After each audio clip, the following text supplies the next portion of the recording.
your favorite useless trooper's favorite nerd, and today we are looking at the Star Wars Vintage Collection Sith Trooper from The Rise of Skywalker. Definitely a style over substance type of trooper. That being said, that doesn't necessarily have any bearing on whether or not this figure is good, so we're going to get to the bottom of that, but in order to do so, we need to look at accessories.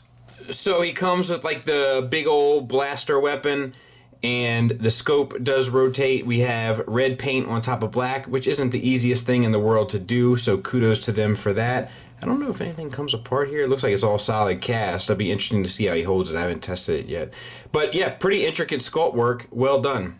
So he can kind of hold it. It's not the most believable. It doesn't really work all that well. I can't get him to hold it at all in this hand. I kind of just have the tension with the thumb kind of grasping for straws with this hand.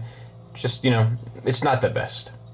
And then he comes with your sort of standard blaster, and once again, really intricate sculpt work. Also red paint on top of black. It's a glossy red paint too, so it shows up fairly nicely, honestly. So decent enough job there.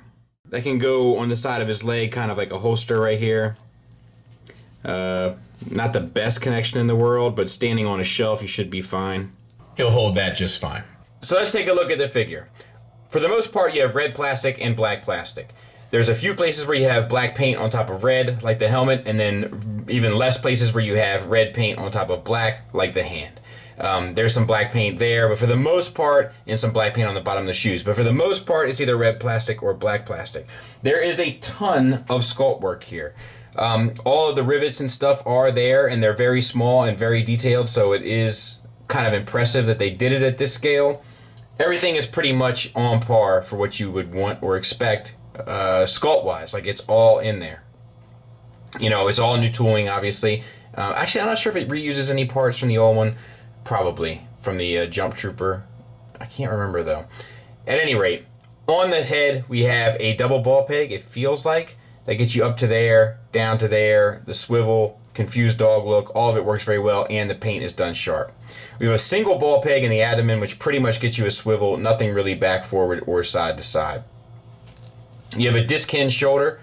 The armor, for the most part, tucks up underneath the chest armor. It does a better job on... Is any of this in focus? It does a better job on this side because of this little niblet here. And then we have no bicep swivel, but you do have a elbow on a disc hinge that'll get you a bicep swivel, so that's ultimately fine. And then we have a wrist swivel and hinge up and down on this side. On this side, let's check. Hinge up and down as well. All right, then we have disc hinges for the hips that plug into the upper body. This is not my favorite way of doing stuff, but if you rotate it to the front, you can get the leg out decent enough and down. If you have it on the side, let's see here, you can get it out decent enough. The thigh swivel is on the armor plate around that joint, so that's nice, that's well done. And then we have a disc hinge in the knee that plugs up into the thigh, much like they're doing with Black Series these days. And we have an ankle swivel, as well as a hinge up and down, no rocker. And when you have no rocker, you have no real chance of pulling off any pose that's remotely interesting, unfortunately. But yeah, kind of business as usual, kind of what we have come to expect from the Vintage Collection, which is to say tremendous sculpts, really sharp, well done paint, and then limited articulation, even though you have the hyper articulation. I mean, it's more articulation obviously than 5POA or some of the other silly kind of things they've done in the past, but you know, with the problems that go hand in hand with some of their choices, it's like, why even bother, you know, to an extent. I hate to be a bummer about it, but it is kind of frustrating. Size comparison, there he is on my kind of, you know, secondary, first order shelf. And, you know, he looks good amongst the ranks.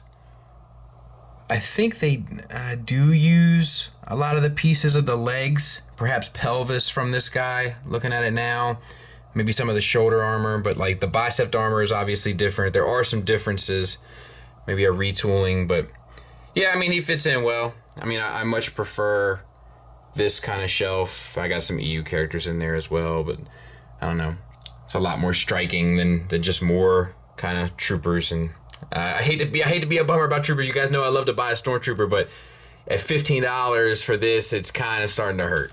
Negatives wise, he can't hold this weapon very well. The ankle rockers are always going to be a problem with this line as long as they continue not to have them. And that's kind of honestly my biggest gripes. Also, like, you know, the vintage collection has some work to do. It has some work to do to really engage the fans again, to really grab them and bring them back. And a lot of what they've done since they've come back has been repacks, has been repaints. And what they need to do is grab our attention again, give us characters that we've been wanting, give us characters that we've been needing. And honestly, troopers are not the type to really excite me. Clones sometimes maybe, especially if they have character behind them, but there's a lot. I mean, we still to this day don't have a vintage collection Dooku. I don't believe. Am I wrong about that? I don't believe we do. But we got 2 types of Sith troopers, and neither one of them are stellar. They're fine. They're good enough. There's a conversation that needs to be had on whether or not it's worth the cost of doing business to have hyper-articulated 3 3/4 inch figures when certain articulation points aren't there, which will forever hold them back from being able to do certain poses. It's like, why be able to move certain aspects of the leg or arm if you can't get the foot to move right? Like, there's problems there. There's fundamental problems there, and they need to be addressed.